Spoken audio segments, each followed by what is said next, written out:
Today we're going to review exponents. So far we've reviewed addition, subtraction, multiplication, somewhat division, but not too heavy because division is pretty much the same thing as multiplication. Today we're going to review exponents. We're building up to the whole PEMDAS setup here. And if you'll see, this directly relates to the Math 108 class that I hope you'll be taking with me next semester as you enter college. Because this is part of the Chapter 3 review for Math 108. It's just part of it, but this is directly from my Math 108 notes for my Chapter 3 review, where we go over some of the properties of exponents so that we can build on those properties to do some of that Chapter 3 material. So what a better time to review it than in the prep course, right? So let's review some of these properties. Property number 1 says that a raised to the m times a raised to the n is equal to a raised to the m plus n. What this essentially tells us here is that if I have a base here, and both of these bases are the same, and those bases have exponents on them, then I can just add those exponents together. Let's look at it in a real world problem. Let's say my base here is 5. So if I have 5 to the third times 5 to the fourth, this is the same thing as 5 to the third plus 4. Okay, so that 3 and 4 in that exponent range there can just be added to simplify you down to 5 to the 7th. So 5 to the third times 5 to the fourth is the same thing as 5 to the 7th because I can simply add those exponents. Also works with division here. So if I have a raised to the m over a raised to the n, I can simply subtract those exponents and combine. So let's do 8 raised to the 4 divided by 8 raised to the 1. That's the same thing as 8 raised to the 4 minus 1, which is 8 to the third. Okay? Basically, just bring this bottom one up, subtract it, and I'm good to go. And it doesn't just have to be positive exponents. Okay? So I could technically say, okay, this is 8 squared over 8 to the 7th power. That's the same thing as 8 to the 2 minus 7. And we can work with negative exponents here. This would be 8 to the negative 5, which we might more appropriately write as 1 over 8 to the 5th. Okay, which is a property we'll go over here up next. So let's look at some 0 and negative exponents. Anything raised to the 0 power itself is 1. Okay, so it doesn't matter the number. If the number is raised to the 0 power, that answer is 1. So if I take 5 and raise 5 to the 0 power, that answer is 1. If I take 122 and raise it to the 0 power, that answer is 1. Anything raised to the 0 power is 1. Alright, next property. A raised to the negative 1 is the same thing as 1 over a. So, if I have, like I said over here, 8 to the negative 5, that's the same thing as 1 over 8 to the 5th. Okay, or I could say 1 over 2 to the third is the same thing as 2 to the negative third. You could work it either direction with these properties. They work both ways. Okay. Alright, number 3 says, it kind of builds off of what I did here. The only difference here is I actually used exponents. Here it just used a 1. So it'd be the same thing as saying 9 to the negative 1 is 1 over 9, right?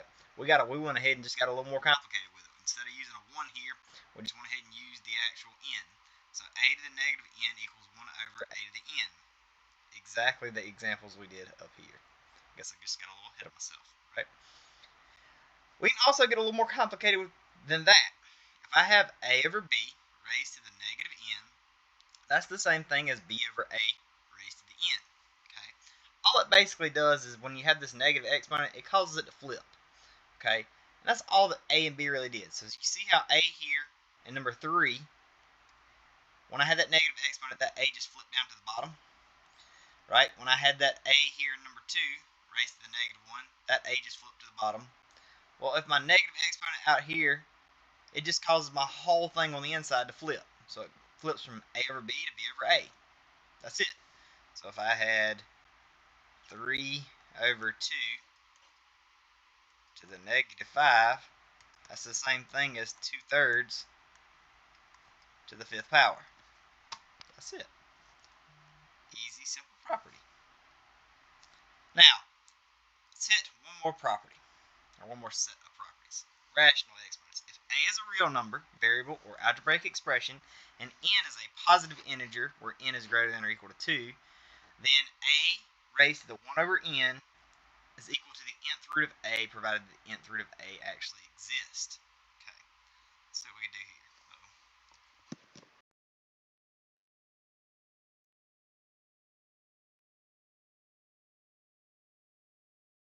So, if we start this example, this would be like saying 3 to the 1/4 is equal to the 4th root of 3. Okay? Or 5 to the 1/2 is equal to the square root of 5. And remember, square roots, when it's just the 2, typically don't even write the 2. Typically the only time you see a number written here is when it's not a 2. Okay? Now, we can get even more complicated than that. So number 2 says if a real number, or a is a real number, and m and n are integers containing no common factor, and n greater than or equal to 2, then a raised to the m over n is equal to the nth root of a raised to the m, which is also equal to the nth root of a all raised to the m, provided the nth root of a exists. So, let's look at this. Let's say I do 5 to the 2/3.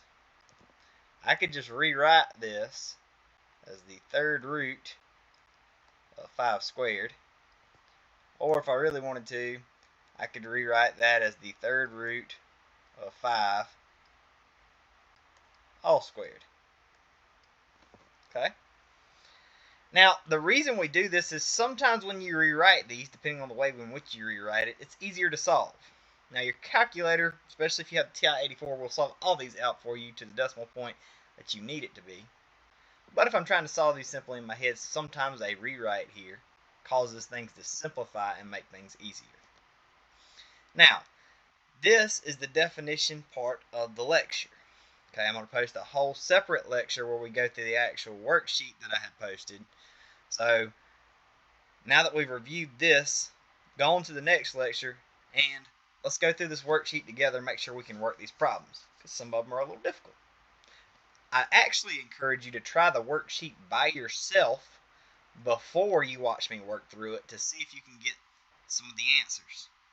Try it. If you get stuck, skip it, go to the next one, and don't worry. Like I said, review the whole lecture with me as I go through them.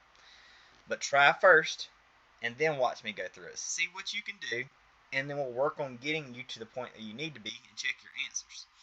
And see if we can catch what you're missing to try to simplify this next worksheet. So come back, take a little break, try it on your own, and I will see you in the next lecture.